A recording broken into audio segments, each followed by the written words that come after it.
कहते हैं मोहब्बत अगर सच्ची हो तो वह पाने की नहीं, निभाने की बात करती है। लेकिन जब वो मोहब्बत किसी एक तरफा दीवाने के दिल में धड़क रही हो तो वो कब जुनून बन जाए, इसका अंदाजा किसी को नहीं होता। ये कहानी है राहुल की, एक सुंदर, सौम्य, सच्चा प्रेमी जो अपनी मोहब्बत में इतना डूब गया कि उसका अंत खून से लिखी एक चिट्ठी पर हुआ। राहुल और सौम्या, एक प्यारी शुरुआत। राहुल एक छोटे शहर का पढ़ा लिखा, सरल स्वभाव का लड़का था। चेहरा शांत, आंखें गहरी और दिल एकदम साफ। कॉलेज के पहले दिन ही उसकी नजरें सौम्या से टकराईं, शहर की सबसे हंसमुख, होशियार और आत्मविश्वासी लड़की। सौम्या और राहुल की दोस्ती जल्द ही पूरे कॉलेज में चर्चा का विषय बन गई। वे एक दूसरे के साथ घंटों बातें करते, चाय की दुकान पर बैठते, लाइब्रेरी में किताबें शेयर करते।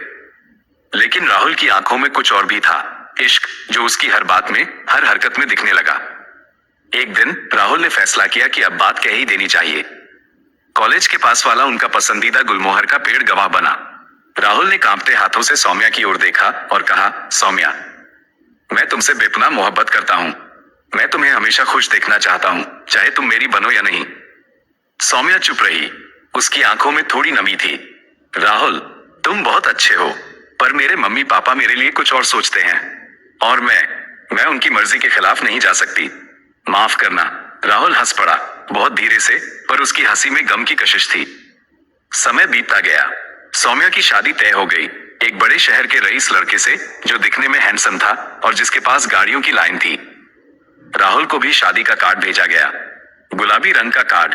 अंदर लिखा था, सौम्या और आदित्य का मिलन, सभी स्नेहीजन सादर आमंत्रित हैं। राहुल कार्ड देखता रहा, जैसे उसकी आंखों से सब कुछ बह गया हो। उसने वो कार्ड अपनी डायरी में रख दिया और बस एक लाइन लिखी, अब मैं जिंदा हूं, पर दिल मर चुका है। शादी के दिन राहुल दूर से देख रहा था। सौम्या दुल्हन के जोड़े में थी, लाल जोड़ा, झुकी पलकें, चेहरे पर वो मुस्कान जो अब किसी और की हो चुकी थी। उसने सौम्या को देखा और जमीन पर बैठकर बस फुसफुसाया, खुश रहना पगली।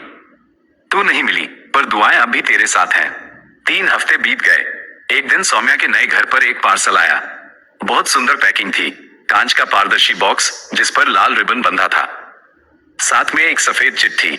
सौम्या ने बॉक्स खोला और जैसे ही अंदर देखा, उसकी चीख निकल गई। अंदर खून से सना हुआ एक इंसानी दिल रखा था। उसके नीचे वो चिट्ठी थी जिसे अब उसकी आंखें पढ़ रही थी। अरे पगली सौम्या, कम से कम मेरे को छोड़कर गई हो तो अपना दिल तो लेकर चली जाती ना। अब ये जो मेरे सीने में धड़कता था, इसका कोई काम नहीं बचा। अब ये तेरा है या फिर उस आदमी का जिससे तूने शादी की है, फर्क नहीं पड़ता। मैं चला जाऊंगा, लेकिन ये दिल अब तेरी अमानत है। चाहे फेंक देना इसे या संभाल लेना याद में। तेरा पागल राहुल। अब मैं जहां भी हूं वहां तेरा नाम ही लूंगा, शायद ऊपर से देखूंगा तेरे चेहरे की मुस्कान के लिए। सौम्या बेहोश हो गई। अस्पताल में भर्ती कराया गया। जब होश आया तभी उसके हाथ कांप रहे थे। डॉक्टरों ने बताया उसे पोस्ट ट्रॉमेटिक शॉक सिंड्रोम हो गया है। उसका दिमाग अब भी उसी चिट्ठी और उस पार्सल के दृश्य में फंसा है। उसे कभी कभी रात में राहुल की आवाज सुनाई देती, पगली, मेरा दिल तो ले जाती। राहुल कभी नहीं मिला, ना पुलिस को, ना परिवार को। शायद वो इस दुनिया में नहीं रहा। लेकिन एक बात अजीब थी, हर साल सौम्या की शादी की सालगिरह पर उनके दरवाजे के बाहर एक गुलाब रखा होता है, बिल्कुल वैसा ही जैसा राहुल देता था। कहानी का अंत नहीं है, क्योंकि सच्ची मोहब्बत कभी खत्म नहीं होती। राहुल चला गया, लेकिन उसकी मोहब्बत, उसकी दीवानगी और उसकी आखिरी चिट्ठी सौम्या की जिंदगी की सबसे गहरी सच्चाई बन गई। कभी कभी एक तरफा प्यार भी किसी की रूह में हमेशा के लिए बस जाता है, पगली, कम से कम दिल तो ले जाती। एक दीवाने की आखिरी मोहब्बत की कहानी।